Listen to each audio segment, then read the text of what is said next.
La révélation de tes paroles est claire.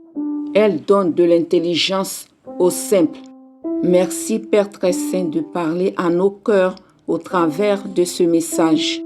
Au nom de notre Seigneur Jésus-Christ, nous couvrons ce message du précieux sang de l'agneau. Contempler la beauté de la parole de Dieu et bénéficier de ses richesses nécessite plus que des capacités intellectuelles.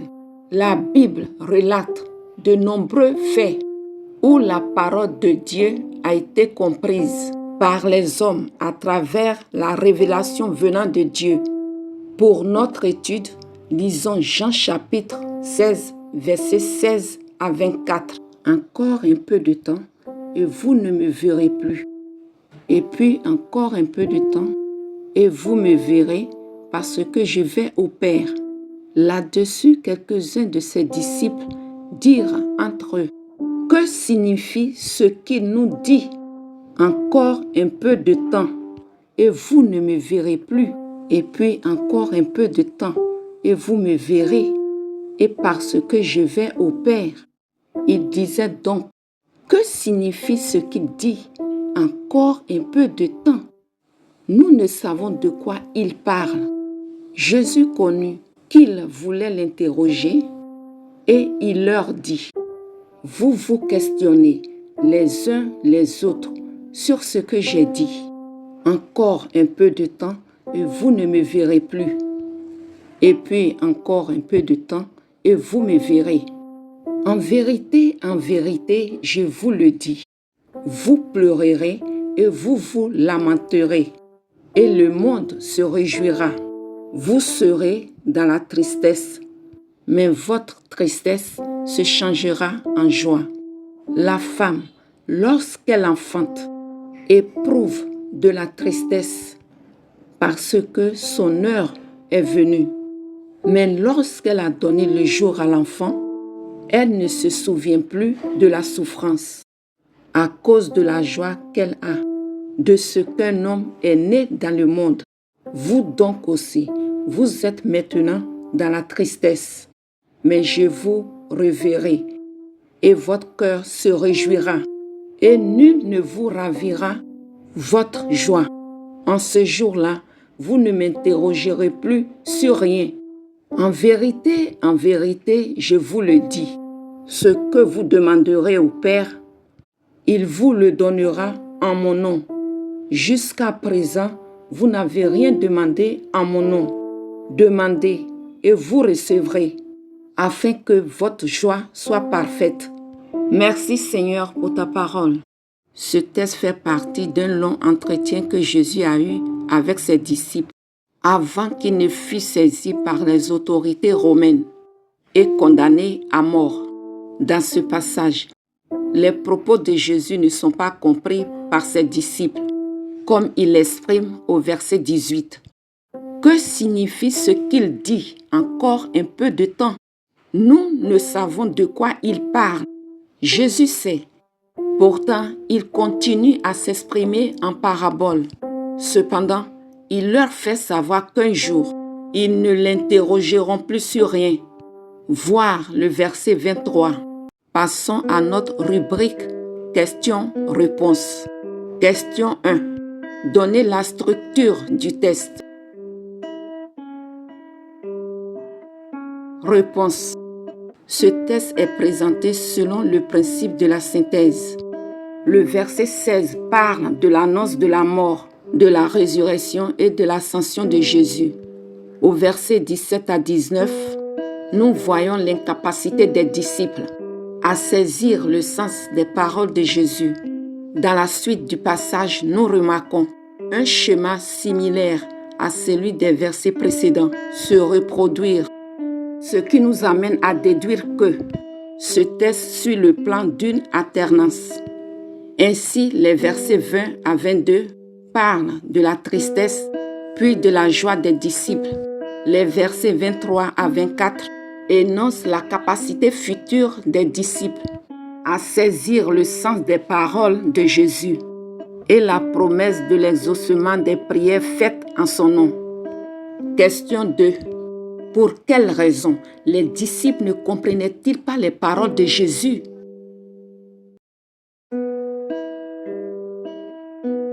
Réponse. La première raison est qu'ils essayaient de comprendre Jésus par un raisonnement intellectuel, comme nous le voyons au verset 18. Que signifie ce qu'il dit? Encore un peu de temps. Nous ne savons de quoi il parle. La deuxième raison est que Jésus leur parlait en parabole, comme cela est précisé au verset 25. Question 3. Connaissez-vous d'autres facteurs qui peuvent nous empêcher de saisir le sens de la parole de Dieu? Réponse. Le manque d'intelligence et le cœur lent à croire aux prophéties contenues dans les Saintes Écritures. Luc 24, verset 25. L'incrédulité et la dureté du cœur. Marc 16, verset 14. L'incapacité d'écouter la parole de Christ.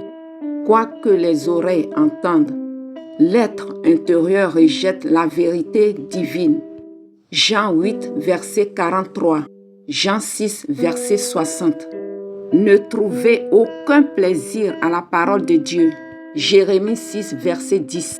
Ne pas avoir en soi de l'amour pour Dieu. Jean 5, verset 42. Recherchez la gloire des hommes et non celle qui ne vient que de Dieu seul.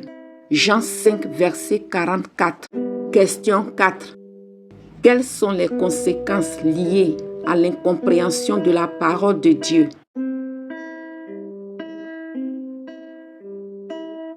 Réponse. La parole de Dieu non comprise peut être enlevée du cœur par le diable pour empêcher les hommes de croire et d'être sauvés. Luc 8, verset 12.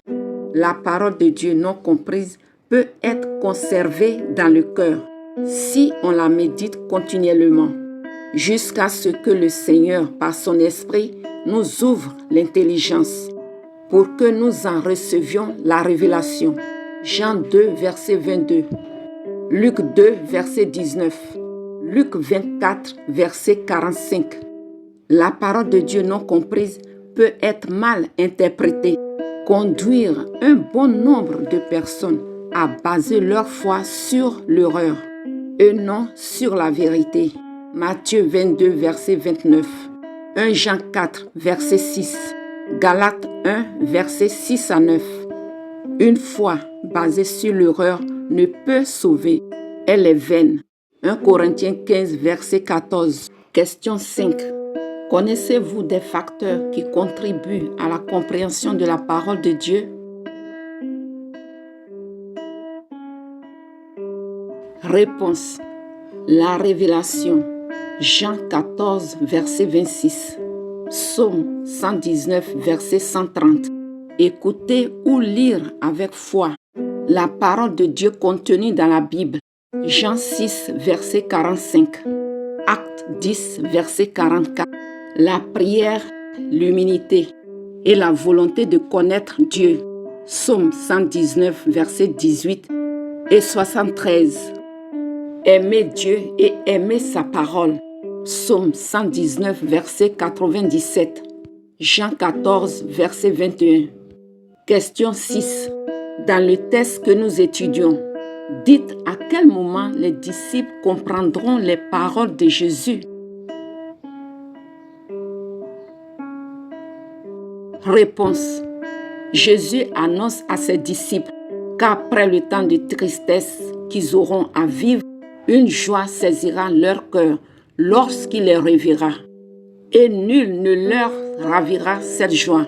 C'est en ce jour-là qu'ils auront la compréhension de son message. Ils ne l'interrogeront plus sur rien. Versets 22 et verset 23. En effet, après sa mort, Jésus-Christ ressuscitera.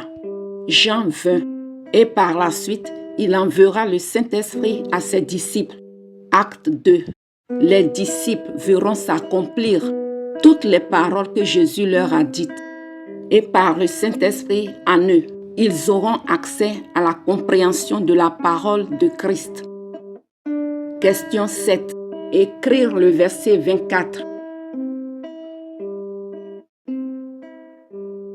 Réponse. Jusqu'à présent, vous n'avez rien demandé en mon nom. Demandez et vous recevrez, afin que votre joie soit parfaite. Question 8. Apprendre par cœur le verset 24, puis le mettre en pratique. Demander au Père au nom de Jésus-Christ. C'est demander en accord avec le caractère et la volonté de Dieu en Jésus-Christ. 1 Jean 5, verset 14. Demandez en ayant confiance en l'autorité et en l'œuvre de Jésus-Christ. Matthieu 8, verset 5 à 13. Matthieu 17, verset 5. Matthieu 28, verset 18. Demandez pour que Dieu soit glorifié dans son Fils. Jean 14, verset 13.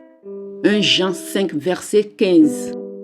Merci Père d'ouvrir nos yeux pour que nous contemplions les merveilles de ta loi. Au nom de Jésus-Christ, notre Seigneur. Amen. Vous pouvez nous écrire à l'adresse suivante: toutpuissantsauveur@gmail.com. Je vous invite à liker, à vous abonner et à partager la chaîne. Que Dieu vous bénisse.